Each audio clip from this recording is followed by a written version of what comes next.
as it's coming to us this morning, saying that the declaration of Tinubu, the former Lagos State governor and the national leader of All Progressive Congress, towards the 2023 presidency, Tinubu's declaration implications for APC, All Progressive Congress, PDP, People's Democratic Party, and South East. It is possible that even the former Lagos State governor and leader of the governing All Progressive Congress (APC), Asiwaju Bola Ahmed Tinubu, and the counterpart did not know his singular visit to President Muhammadu Buhari at the presidential villa last Monday would cause such a political earthquake in the country. Hidden in the visit was all the various issues that have been rolling Nigeria as it nears another general election year 2023.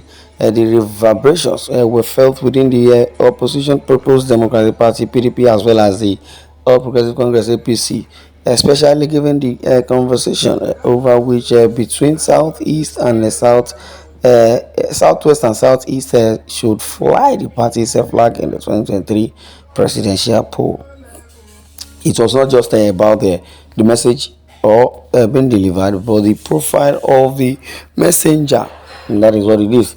And combined to cause the ripples in the polity for a very long time. The subject of Tinubu's presidential aspiration has been dominating political discourse not only in his party but also the polity. But by making the disclosure at the presidential villa last Monday, Tinubu let loose the debate on zoning and micro-zoning within both PDP and APC. At the speed with which the Ebonyi State Governor Chief David Uweze followed up on Tinubu's ill to announce as his participation in the presidential contest showed how tense the competition for APC's ticket would be. As a chairman of a Southeast Governors Forum, Umahi's declaration raised the tempo of a Southeast clamor for a repeat of the 1999 zoning planning and that gave the Southwest the opportunity to field two stronger presidential contenders in the two major parties then.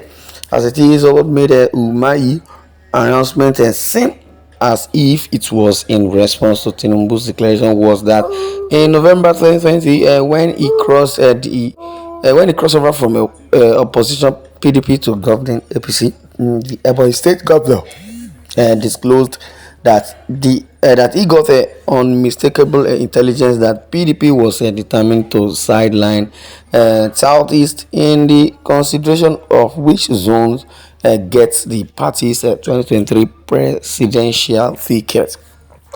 Yet within the APC, Tinubu was seen as the prime mover of the major arrangement among various former opposition parties into an mega party that ended up defeating PDP in the 2015 presidential polls, having therefore served as the rallying point for the governing party. It was believed in various circles.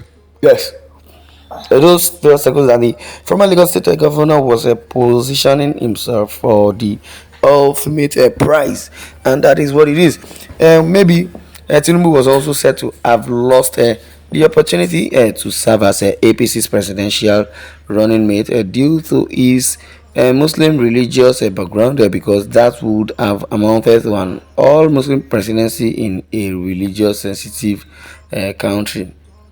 And when the ambition is being conquered, the APC Oyegun's cross Asiwaju Bola Tinubu's presidential ambition had been a source of unease with and within the governor APC. The former Lagos State governor was said to have started the process of eliminating possible obstacles to his lifelong ambition early in the life of the major arrangement that birthed APC. Former Sokoto State Governor Dr. Afairu Bafarawa told the Guardian how he convinced his former Lagos State counterpart on the need for opposition political parties to fuse together and confront the then governing PDP to avert the likelihood of one-party dictatorship in the country. But Farawa regretted that no sooner had the merger talks advanced to fruition, and then Tinubu began making maneuvers to ensure that credible leaders were sidelined.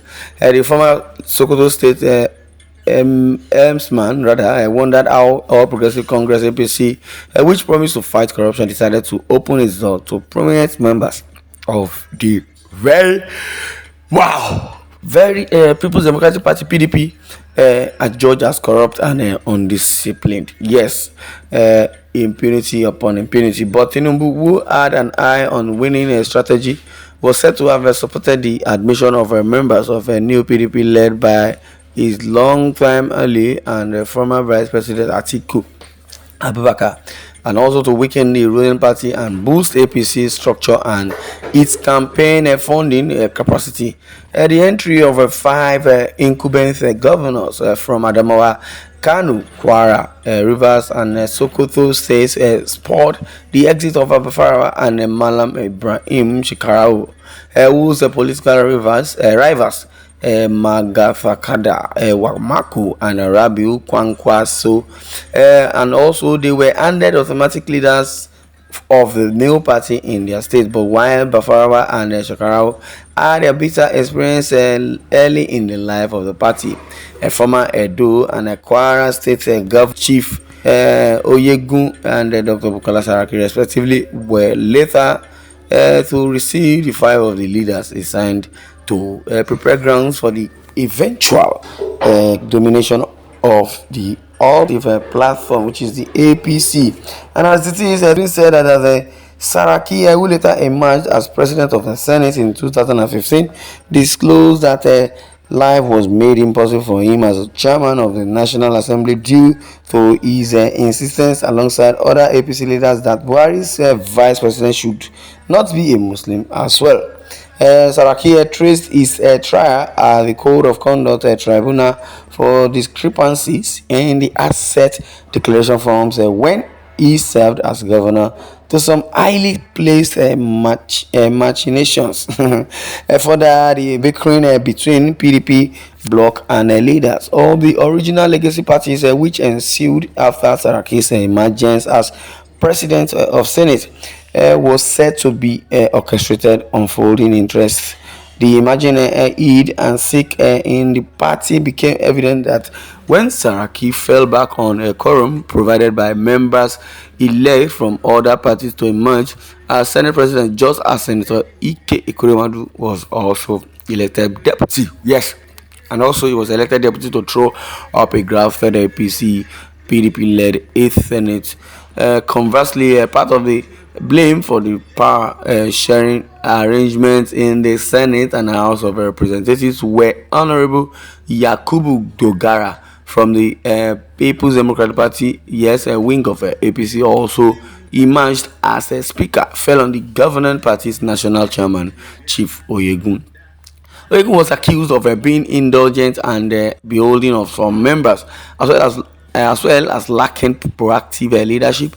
Signed that the national leader of the party, the Jagban, was not pleased with Oyegun became public knowledge after the Ondo state governorship primaries. At the primary, Oluwarotimi Akeredolu beat other contestants, including Segun Abraham, believed to be Tinubu's preferred aspirant, to clinch the party's ticket for the 2016 Ondo State gubernatorial poll. Although Akeredolu polled 699 votes against Abraham, also won that because he won in the PDP, and that is what it is. Yes, this one I'm going to draw the curtain. I would like you to share your views in the comment section. But the Oyegun-led NYC overruled the committee, and those are the key points we're going to be looking at in our next article. Thanks for listening, and God bless you.